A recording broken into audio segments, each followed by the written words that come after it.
Tell me what you know. I said give up the information.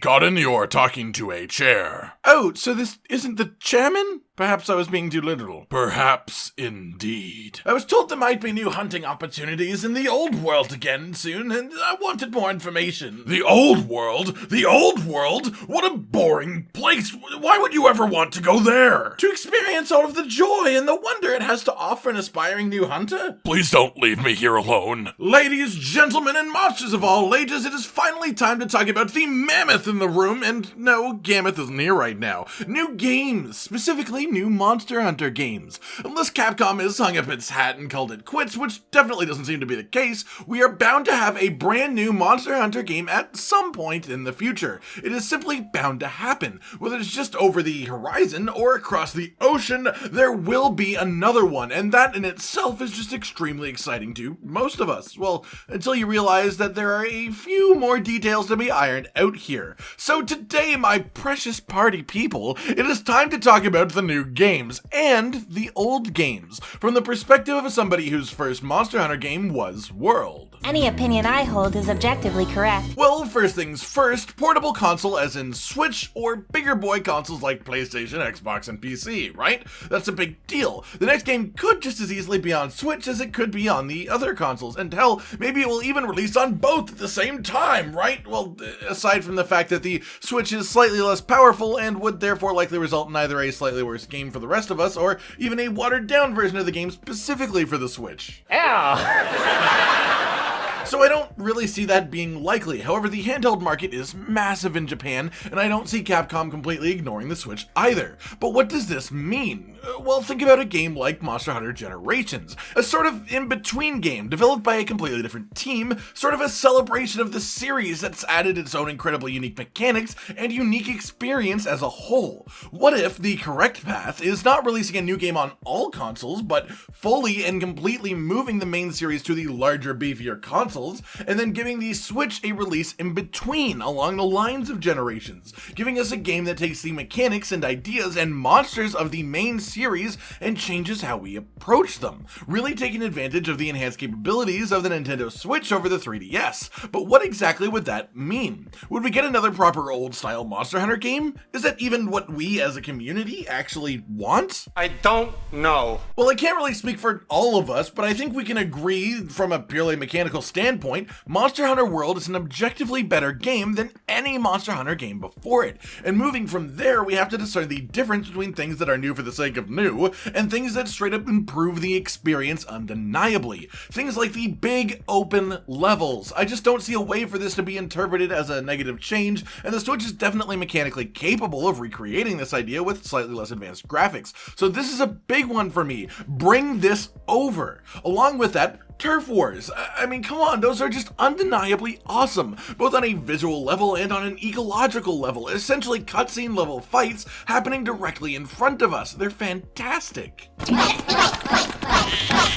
The healing while moving, I'm actually a really big fan of, though I think one way that they could augment it to make it feel more realistic and actually benefit people who don't move while healing is because it's a drink, right? Like, if you're running and drinking, you're gonna spill stuff. Just make it so it heals you less when you're running than it does when you're standing. Then you actually benefit the people who are smart enough to know when they can stand still and heal without punishing people who sort of need to move to heal in order to stay alive. And the skill system as well definitely made positive moves in my opinion. Having a level of a skill on an armor piece always have an effect is just so much more satisfying than getting +5 handicraft from an armor piece that won't do anything unless you can get +10 handicraft to activate level 1 of this skill. And honestly, even just saying this is sort of confusing to me. So yeah, I really consider that a positive change that should translate to future games. Investigations are great. Those should probably come back even in old world and old style games. They're just a way to focus farm a specific creature with better rewards, at least until you get to the tempered system, which I personally personally think should stay in the new world. Tempered monsters were an effective method of endgame for this game, but personally I found it a bit boring. So while I think investigations are great and should translate to any kind of future title, I do think that tempered investigations would be best left in this game to be enjoyed here and replaced by something more interesting in the future. Then there's the item box. What's in the box? What's in the fucking box? And the fact that it sits in a tent at the camp, and this is a real sticking point for a lot of people, and I guess personally I find myself somewhat in the middle on it. I think being able to bitch out and grab more potions is important to let less skilled people enjoy the game and the creatures and the story and this beautiful world. However, I do agree that it is sort of boring, and past that I think that the equipment swapping portion of the box should just be removed completely. I mean, I can see where it came from, and I appreciate the idea of being able to do something like a multi-monster quest and bring a fire weapon for the first monster before switching to a water weapon for the second. But what it has boiled down to is people with really weird equipment sense like a Mushromancer buffing set, walking out of the tent, eating some mushrooms, taking advantage of it, and then immediately switching to the armor set that they were planning to use for the actual hunt. And I'm not saying that there's anything wrong with that, or the people that do that. I mean, it's a part of the game, but it's a part of the game that really takes away from the immersion of the whole thing, in my opinion, and I guess that's where I stand on a lot of this. My personal ideal Monster Hunter game is the perfect mix of immersive and fun, and this specific mechanic sort of goes against both to an extent. We refer to as controlled immersion. That said, maybe lock off the restocking portion of the item box too for quests that are intended to be hard, whatever the tempered equivalent winds up being, and just put a bit more free supplies in the camp box for us to steal. Then the Clutch Claw, and this one is hard because I consider the Clutch Claw incredibly fun to use, but I can't deny that it lowers the overall quality of the combat in my opinion. But that is because I really don't like just general combat mechanics in the game. I mean, when there are 14 weapons with entirely different playstyles and mechanics, it's just really weird to me to give every single one the same new thing that works more or less the same way between the weapons. Even with unique combos or animations once in a while, what it boils down to is every one of the 14 weapons used properly will Clutch Claw a bunch in each quest, will tenderize, will flinch shot, and it just adds this repetitive gameplay loop between weapons that I'm not a fan of. I think that Clutch Claw and its mechanics are fun, and if implemented in more ways like the hammer comboing into it out of charges, or the sword and shield comboing into it out of a roll, stuff like that, it could work. But as somebody who likes to change weapons as often as I change my clothes, it makes everything less interesting and exciting when every weapon uses Clutch Claw the same way so heavily. So either lock it to a few weapons where it properly works within the moveset, remove it completely, or hidden option 3, just make Clutch Claw into a fully fleshed out weapon and have it be weapon number 15. Why would you do that? Why would you do any of that? Hey, I'm just giving options, not necessarily saying what is best.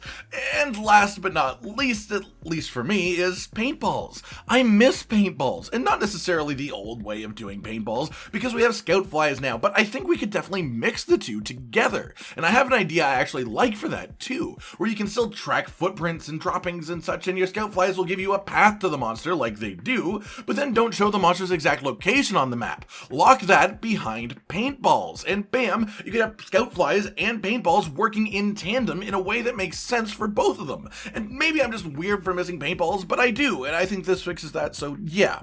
And at the end of it all, it begs the question, what is better, the new hunting style or the old style of hunting? And if I had to pick one based on my opinions, I'd go new style. I still love old style and appreciate what it is, but the main thing that I love in this series is how realistic the monsters are, in that they act like actual wildlife. They have full-on biology and ecology and properly created habitats and food chains, and while the old style games do a decent job of showing that, the new style just puts a giant exclamation mark on it, and I can't deny my love of that. That said, my ideal Monster Hunter game is definitely a mix between the two, so hey, there's that. Alright everyone, I've been Gotten Dinosaur, and this has been my discussion on the next Monster Hunter game. Do you agree with my opinions? What glorious parts of the old style hunting do I not understand because of my newbiness? Like if you like the video, subscribe and hit the notification bell for more, and most importantly, ladies and gentlemen, until next time, stay sweet.